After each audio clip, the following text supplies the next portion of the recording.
श्रावण कृष्ण पंचमी को नाग पंचमी कहते हैं। कहीं कहीं पर यह त्योहार श्रावण शुक्ल पंचमी को मनाया जाता है। नाग पंचमी हिंदुओं का पावन पर्व है। इस दिन महिलाएं नाग देवता की पूजा करती हैं और नाग देवता को भोग लगाती हैं। ज्योतिष के अनुसार पंचमी तिथि के स्वामी नाग हैं, अतः नाग पंचमी के दिन आटे में हल्दी मिलाकर नाग बनाएं और उसका पूजन करना चाहिए। सुगंधित पुष्प तथा दूध सर्पों को प्रिय होता है, इसलिए यह वस्तुएं अर्पित करें और व्रत के दिन नाग पंचमी की कहानी सुननी चाहिए। नाग पंचमी को प्रसाद के रूप में भुने हुए जौ और भुने हुए चने वितरित किए जाते हैं। इस दिन नाग पंचमी की कहानी या नाग पंचमी व्रत कथा सुनने से व्रत का पूर्ण फल प्राप्त होता है। तो भक्तों, आइए जानते हैं नाग पंचमी की कहानी। एक नगर में एक सेठ जी रहते थे। उनके 7 बेटे और 7 बहुएं थीं। इन 7 बहुओं में से 6 बहुओं के तो पीहर थे, लेकिन 7वीं बहू के पीहर नहीं था। जब वह गर्भवती हुई तो उसे घेवर खाने की इच्छा हो रही थी। उसके पीहर नहीं था तो उसने एक घेवर चुराकर पानी भरने गई, तब ले गई। वहां जाकर पेड़ के नीचे घेवर रख दिया और सोचा कि पानी भरकर आराम से घेवर खा लूंगी। जब वह पानी भरकर घेवर लेने गई तो वहां घेवर नहीं मिला। उस पेड़ के पास एक बांबी थी, उसमें एक नागिन रहती थी। वह नागिन भी उस समय गर्भवती थी। घेवर को देखकर नागिन की इच्छा उसे खाने की हुई और उसने घेवर खा लिया। उस नागिनी ने सोचा कि यदि साहूकार की बहू मुझे गाली देगी तो मैं उसे डस लूंगी, और यदि कुछ नहीं कहेगी तो इस बिना पीहर की को पीहर दिखा दूंगी। साहूकार के बेटे की बहू ने कहा कि शायद कोई मेरे जैसी ही होगी जिसने यह घेवर खा लिया। ऐसा सुनकर नागिन बहुत खुश हुई और उसने अपने बेटों से कहा कि तुम इंसान का रूप बनाकर जाओ और साहूकार के बेटे की बहू को लेकर आओ। नागिन के बच्चे इंसान का रूप बनाकर साहूकार के घर चले गए। वहां जाकर उन्होंने कहा कि हम हमारी बहन को लेने के लिए आए हैं। तब सास ने कहा कि पहले तो कभी नहीं आए, इतने दिन कहाँ थे?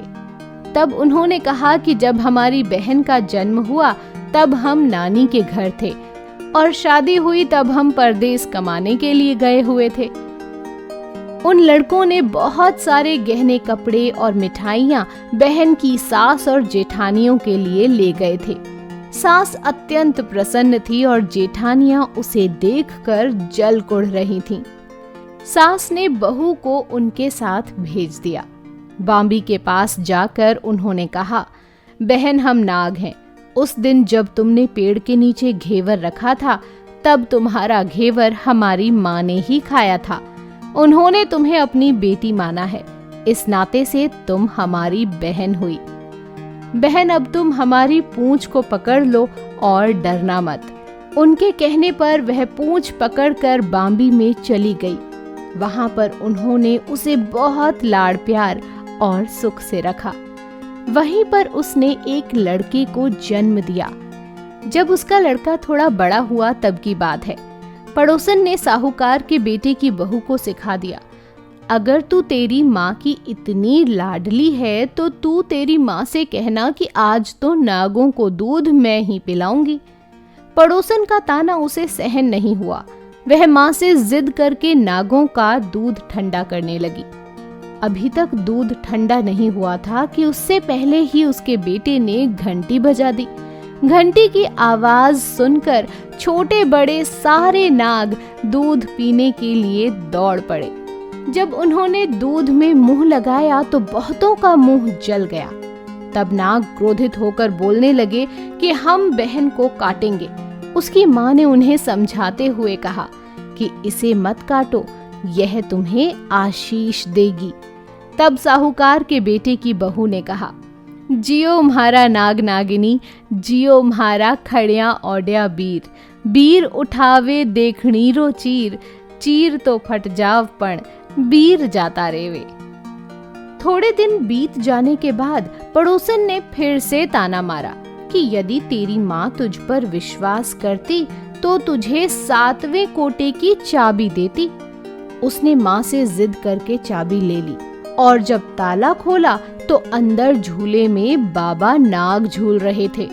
उसने बाबा नाग से कहा, सत सिया राम बाबा। उन्होंने कहा कि तूने सत सिया राम कर लिया, वरना मैं तुझे डस लेता। तब उसने कहा कि आप तो मेरे पिता हो, मुझे कैसे डस सकते हो? और बोली, जियो नाग नागिनी, जियो वासुकी नाग, जीण मेरो लाड लडाया, 9 करोड़ को हार।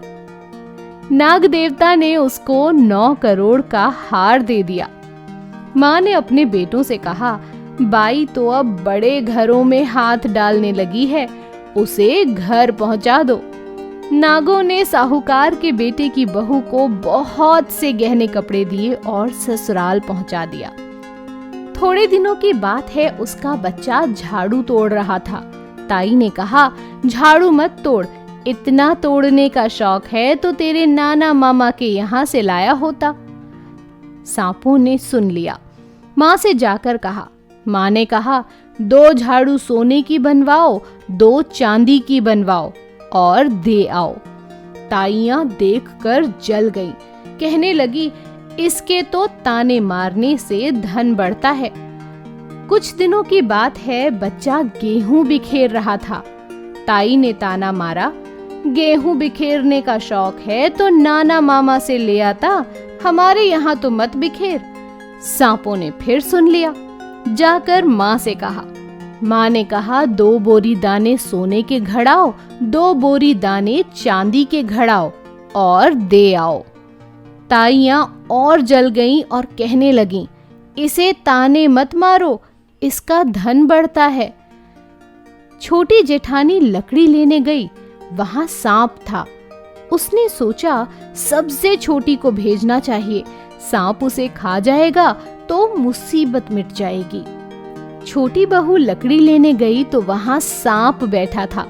बोली, भैया राम राम। सांप ने झट से बिछुए दे दिए। पहनकर छम छम करती चली आई। जेठानियां देखकर जल गईं। 2-4 दिन बाद पान की गड्डियों में एक सांप देखा तो बड़ी जेठानी ने सबसे छोटी को पान लेने भेजा। उसने सोचा, आज अवश्य सांप काट लेगा। सांप को देखकर छोटी बोली, भैया घर के क्या हाल चाल हैं? घर में सब ठीक तो है? सबको मेरा राम राम कहना। अब सांप ने मूंदड़ी पहना दी। जेठानियां फिर जल कुड़ गईं। छोटी बहू का पति दुकान से आया तब सिखा दिया कि तेरी बहू के तो सांप बिच्छू से दोस्ती है। साहूकार का बेटा अपनी बहू से रात को कहने लगा, सच सच बता, सांप बिच्छू तेरे क्या लगते हैं जो तुझे काट खाने के बजाय गहने देते हैं? बहू ने कहा, वो तो मेरे भाई भतीजे लगते हैं। फिर उसने सारी बात अपने पति को बताई। पति ने कहा, तो क्या तेरे भाई भतीजे तुम्हें ही बुलाते हैं? कभी अपने जवाई को यानी हमें तो बुलाते नहीं हैं। आने कोने में छुपे सांपों ने बात सुनी तो जाकर अपनी माँ से कहा। माँ ने कहा, दोनों को बुला लाओ।